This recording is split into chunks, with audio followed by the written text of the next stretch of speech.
Can you please tell us what are you looking forward to at this summit, at the 16th Sirituosa summit in Dubai?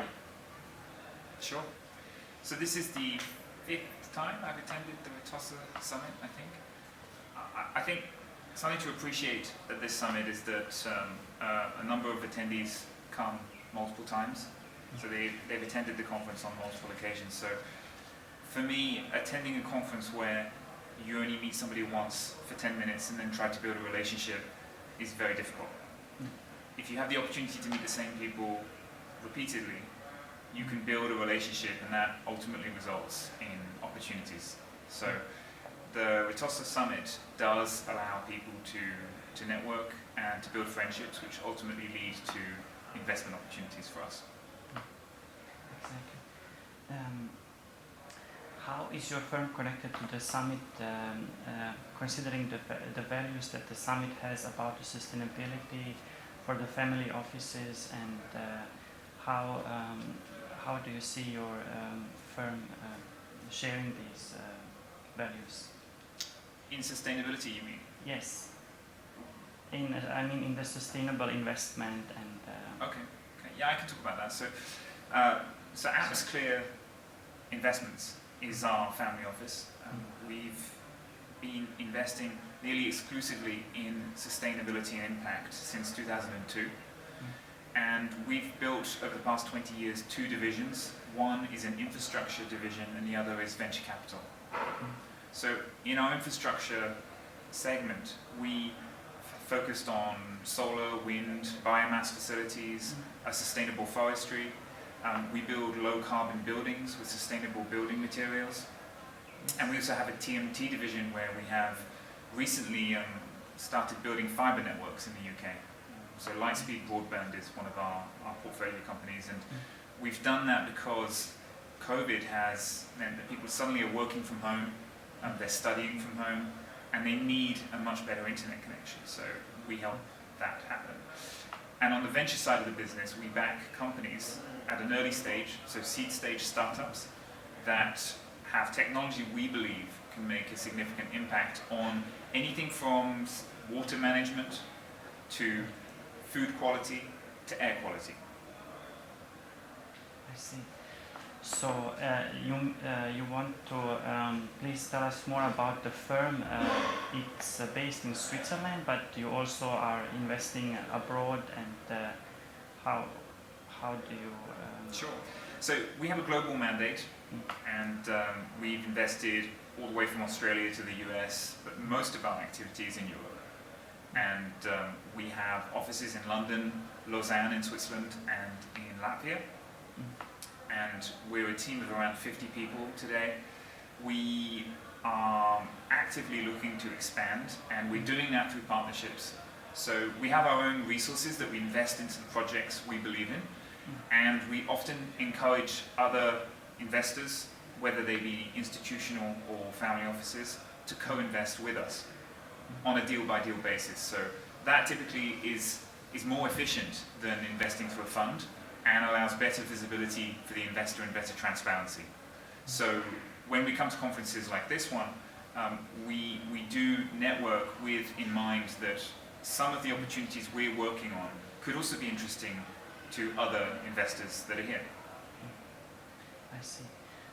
How do you identify this, and can you also tell us how is the sustainability investment considered in Switzerland compared to the markets where you operate abroad? Do you have a kind of parallel approach, or do you see some different in the Swiss compared to other European countries? So I think Switzerland has a huge potential on the startup front. So it's one of the most innovative countries in the world that files the most patents, with some of the leading engineering universities in the world, some of the best business schools, and the venture ecosystem is growing rapidly. So it hasn't yet achieved the potential it should have, and that for me is actually because funding is missing. So there's an opportunity for investors to get involved with Swiss startup companies that have world-class technology but have not yet reached the high valuations that you see in the US or the UK. So that's on the venture side of Switzerland. On the infrastructure side, Switzerland actually already has a very sustainable energy system. So on the energy electricity production side, half of the grid is hydro and the other half is nuclear, more or less. So there's not a lot of carbon in the Swiss electricity grid, but the Swiss road vehicles, so cars, trucks, etc., are all need to be renovated, need to be transitioned to electric vehicles, which is happening as we speak, but not fast enough. So I think there is an opportunity for Switzerland to reduce its carbon footprint. And also, Swiss consumers buy products from overseas, so Switzerland imports a number of products from various countries, and when you think about a carbon footprint, you also have to take into account the carbon footprint of what you're consuming. So if a product was produced outside of Switzerland with a very carbon-heavy grid, then the product you're consuming is carbon-heavy, something that people don't always think about. Exactly. That's one of the areas of the focus of your firm, as you mentioned. What are the next projects that you are looking forward to for the next year? Because we can see Sure.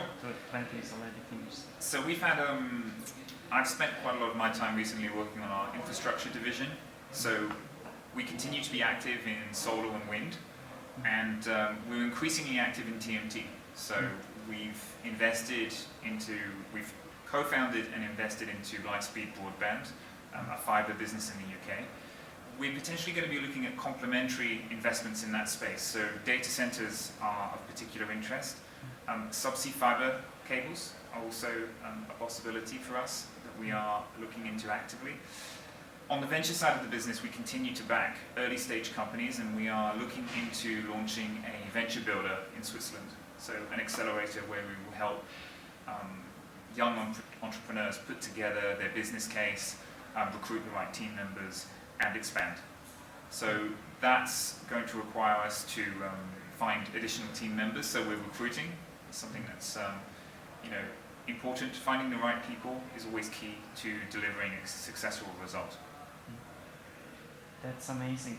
Thank you very much for this valuable info, and I wish you good success in the panel session later today. Thank you very much. Great, thank you.